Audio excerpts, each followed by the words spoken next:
ভেলুৱা school একদমে ভাল লগা নাই কিন্তু হয় না বাৰু এই হয় ৰে ইমান বতৰডাল বেয়া ইমান গেলা বতৰ স্কুল যে আহিবলৈকে মন নোযোৱা হ'ল কিলিনো স্কুলখন খোলে জানো আমাৰ একদম তই মোৰ মনৰ কথাটো কৈছ দেই এই যিকেইদিন আকৌ ঘৰত থাকিম সেইদিনাখন আকৌ টিকা ফটা ৰ'দ দিব আৰু যিদিনাখন স্কুললৈ আহিম সেইদিনাখন আকৌ বৰষুণ একদমেই আহিবলৈ মন নোযোৱা হৈ গৈছে আৰু আমাৰ দেখা নাই মাষ্টৰগাল আহি পেলাই বহিয়ে থাকে পঢ়া শুনা নকৰাই নহয় দেওৰীয়া বতৰত এনেই আহিবলৈ মনেই নাযায় সেইটো কাৰণে তই দেখোন ভেলুৱাতকৈও দেখোন ওখ হৈ পৰিলি এডাল দেখোন লেংকে বৰ বাঢ়ি গৈছেচোন দুদিনমানৰ পাছত একদম টাৱাৰটো গোটেই বনি যাবি তই ইমান সৰুতে ইমান বাঢ়িছে মোতকৈও ওখ হৈ গলিচোন মোক মায়ে সদায় বনকেইটা খুৱাই থাকে সেইটো কাৰণেহে ওখ হৈছোঁ আকৌ তহঁতেও খাবি আকৌ এইবোৰ বস্তু তেতিয়াহে তহঁতি শক্তি পাবি ওখ হবি মোৰ লিখাকে একদম বা পালোৱান বনি যাবি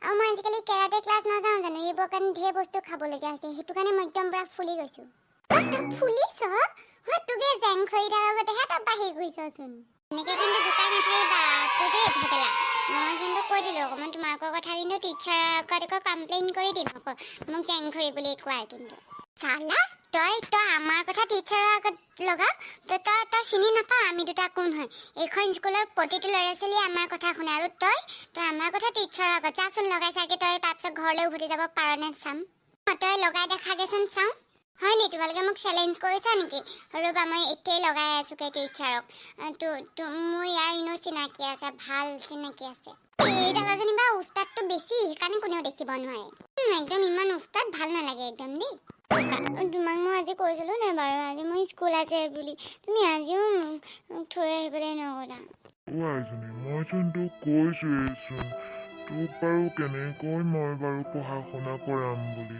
মই যিমানখিনি পাৰিলোচোন তোক পঢ়ালোৱেই জানো মই একেবাৰে কাম বন কৰিব নোৱাৰা হ'লোচোন যি কাম কৰিছোঁ অকল এবেলা খাবলৈহে হৈছে তাকো সেয়া দেখিছোঁই নহয় ৰাতি এই সাজটো আমি নোখোৱাকেই পাৰ কৰিছোঁ তোক বাৰু এতিয়া মই কেনেকৈ আকৌ পঢ়াবলৈ পঠাম বাৰু ইমানখিনি বস্তু লাগে গম পাইছোঁ বাৰু ককা কিন্তু মোৰ যে পঢ়িবলৈ বহুত মন আছিলে মাজনীও তই দুখ নকৰিবি ভগৱানে কিবা এটা নহয় কিবা এটা উপায় নিশ্চয় উলিয়াব নহয় ধৈৰ্য ধৰচোন অলপমান সময় কিবা এটা নিশ্চয় হ'ব দেচোন তোৰ সেই মা দেউতাৰ সেই কেছটোৰ পৰা আমাৰ গোটেই ঘৰখনেই ঠান-বান হৈ গ'ল এতিয়া তই মই মুঠতে জীয়াই আছোঁ আৰু মুঠতে ককা মাহঁত থাকোঁতেনে যে মোক সদায় দেউতাই স্কুলত থৈ আহেগৈ প্ৰাইভেট স্কুলত পঢ়িছিলোঁ কিন্তু এতিয়া চৰকাৰী স্কুলত পঢ়িবলৈও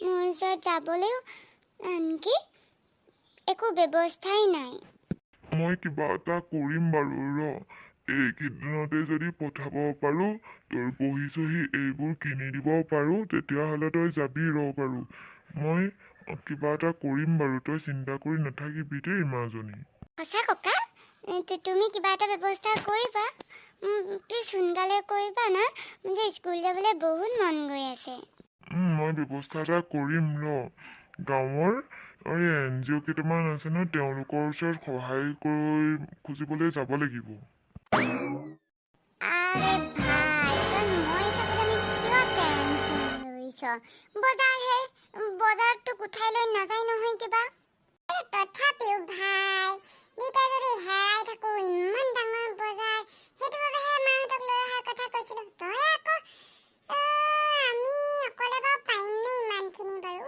আৰে কেলে নোৱাৰিম ভাই ব'ল সেইফালে যাওঁ ব'ল আৰে ইহঁত দুইটাই আহিলেচোন বজাৰলৈ মোকতো এটাকে কিডনেপ কৰিবলৈ দিছিলে এতিয়া কোনটো পিছে চম্পক ব'ল ইয়াত ইমান বেলেগ মানুহবোৰ ঘূৰি ফুৰা দেখিছোঁ সোনকালে যাওঁ ব'ল আৰে ভাই সেইফালে চা না ইমান ভয় লগা মানুহ এটা ঘূৰি ফুৰিছে তই এনেই ভয় খাই আছ বজাৰলৈ অনেক মানুহ আহিবই আকৌ তো বগাটোৱেই চাগে চম্পক হ'ব বছেটোতো পুৰা ডিটেইলছত কৈয়ে পঠিয়াইছিলে খালি ইহঁত দুটা অহাৰ কাৰণেহে খেলি মেলি হৈ গৈছিলে চম্পক তই এইখিনিতে ৰ ভাই মই সেই দোকানখনৰ পৰা বস্তু এটা লৈ আহোঁগৈ সোনকালে আহিবি আকৌ মোৰ আকৌ অকলে ভয় লাগে আকৌ তোৰ যেনিবা ভয়ডাল অলপতে বেছিয়ে আৰু এইটোৱেই মানে চম্পক, মই ঠিকেই ধৰিছো। ভাইটি, তুমি জানো আমাৰ সেই গাঁৱৰ ৰমেনৰ ল'ৰাটো নহয় জানো? ই মানুহটোৱে আকৌ মোক কেনেকৈ চিনি পায় আকৌ? হয় হয়। আপুনি আপোনাক পিছে চিনি নাপাওঁ নহয়। তোমাক এইখিনিত পালো ভালেই হ'ল দিয়া। তোমাৰ দেউতাই কিবা বস্তু কেইটামান হেনো তোমালোকক ক'বলৈ পাহৰিলে। আহাচোন, মই তোমাক হেৰি কিনি দি পঠাম, তুমি ঘৰলৈ লৈ যাবা। মোক দেখোন চবেই কৈ পঠাইছিলে। আকৌ কিবা নিবলগীয়া হ'ল নেকি? যে দোকানখন দেখিছা, এই গুদাম ঘৰটোৰ পাছফালে সেইখন দোকানতে সেইকেইটা বস্তু পাম। কিবা কিবি অলপ দেউতাৰ সেই দৰৱ চৰৱ এইখিনি আনিব লাগিব। ব'লাচোন, তোমাৰ হাততে মই কিনি দি পঠিয়াম, মই তেতিয়া আজৰি হৈ থাকিম আৰু। বলক তেতিয়াহ'লে। মোৰ ভাই এটাও আছিলে নহয়, সি পিছে দোকান নাযায়। সিও আহিলক নেকি, দুইটা গ'লোহেঁতেন। সিটোতো এতিয়া বস্তু কিনোতে বহুত দেৰি লাগিব। ব'লাচোন, আমি দুইটাই কিনি লওঁ, দুইটাই আজৰি হৈ থাকিম তেতিয়া। বলক তেতিয়াহ'লে, দেৰি কৰি নাথাকো। সিও আহি পেলাই আকৌ বিচাৰি ফুৰিবহি আমাক। মজা কাম বনিয়েই গ'ল। আৰে ভাই, তুমিতো ইমান দাম ক'লে নহ'ব নহয়। বিলাহী 1 কেজিহে কৈছো, কিবা 10 কেজিৰ দামৰ কাৰণে লৈছা আজি। আৰে ভাইটি, তুমি ক'ত আছা হে? ইমান দাম হ'ল কেজি 100 টকা। তুমি সদায় গমেই নোপোৱা। আৰু তোমাৰ ওচৰত জানো পইচা আছে? ইমান সৰু ল'ৰা বজাৰ কৰিব আহিছা। চালা, আপুনি মোক মানে কি বুলি ভাবিছে ৰে? আপোনাৰ দোকানত বস্তু কিনিবলৈ আহিছো, বস্তু দিয়ক, মই পইচা দিম নহয়। আপুনি মোক কি সৰু ডাঙৰনো কথা লেকচাৰ দি আছেনো? পইচা লৈ আহিছা নেকি? লোৱা তেতিয়াহ'লে। দিয়ক, এই 5 কেজি বান্ধি দিয়ক, মই 500 টকা দি দিম। একদম বিলাহী 5 কেজি লৈ যাম দিয়ক। আপোনাৰ গোটেই দোকানে খালী হৈ যাব। 5 কেজি দিবা নে এতিয়া? দিয়ক, আপুনি আপোনাৰ বৰ বেছি মুখখন চলা আছে। ইমান খং কৰিব নালাগে দিয়া, মই আকৌ তোমাৰ ওচৰত পইচা নাই বুলিহে তেনেকে কৈছিলো। এইবাৰেই কিন্তু আপোনাৰ দোকানলৈ আহিলো। এনেকে গ্ৰাহকক আপুনি ব্যৱহাৰ কৰিলে আপোনাৰ দোকান এনেও নচলে। আৰু আপুনি মোক সৰু দেখি পেলাই ইমান দাম লৈছে। চাবচোন, এই আপোনাৰ দোকানত বিক্ৰীয়ে নহয়, চাব। দিনটো বৰবাদ কৰি দিলে দেই এই মানুহটোৱে মানে। চালা, মোক সৰু বুলি ক'বলৈ আহিছে আকৌ। তেওঁ চম্পকৰ চাগে ৰখি আমনি লাগি গৈছে কি ইয়াৰ লগত সেই কথা পাতি থাকোঁতে এই চেলেকা চবিয়ে কথা পাতোঁতে ইমান দেৰি লাগিলে।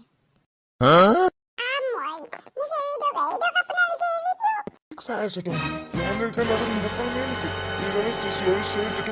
মুখত সোপাটো ইয়াৰ। বল সোনকালে গাড়ীলে বল। বৰ বেছি ভাল বাচিছো, গম পাইছো। ইয়াক আজি নহ'লে কিডনেপ কৰিবই নোৱাৰিলোহেঁতেন।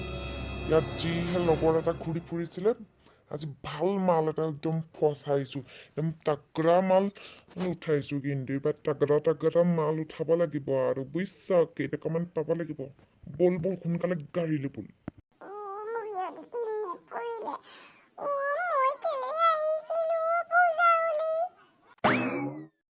বছ, এইবাৰ কিন্তু একদম লাখ টকা পাম যেন লাগিছে। একদম তাগৰা মাল উঠাই দিছো আৰু আমি। বাপেক পুতি একদম চিন্তাই নকৰিবি। এইবাৰ তাগৰা মাল আৰু ঢেৰ একদম ডিমাণ্ড কৰিব পাৰিম। কিন্তু বছ, এইডাল দেখোন মনে মনে নাথাকে। এইডালক কিন্তু কণ্ট্ৰল কৰাহে বৰ দিগদাৰ হ'ব। একো নহয়, স্লিপিং টেবলেট খুৱাই থোৱাই দিম, হৈ যাব। তেতিয়াহ'লে একো নাই বছ, হৈ যাব বাৰু। ঘৰৰ পৰা মালটো নিদিলে ইয়াত বিকি দিব লাগিব, বুজিছ? বিকি চালা, তই স্পীডত চলা, গাধ চালা। অথনি মাতি আছো, সি আকৌ শুনাই পোৱা নাই। এতিয়া স্পীডত চলা, পুলিচ পৰিবলৈ হ'লে মৰিবি আকৌ। বছ, এতিয়া আপুনি মোৰ কামাল চাব। মই গাড়ী একদম পুৰা কেনেকুৱা এৰোপ্লেন যোৱা দি যাম। আপোনালোকে বাৰু আজিৰ ভিডিঅ'টো কেনেকুৱা পালে? ইয়াৰ নেক্সট পাৰ্টটো চাবলৈ হ'লে আপোনালোকে আমাৰ চেনেলটো ছাবস্ক্ৰাইব কৰি থৈ যাবলৈ নাপাহৰিব।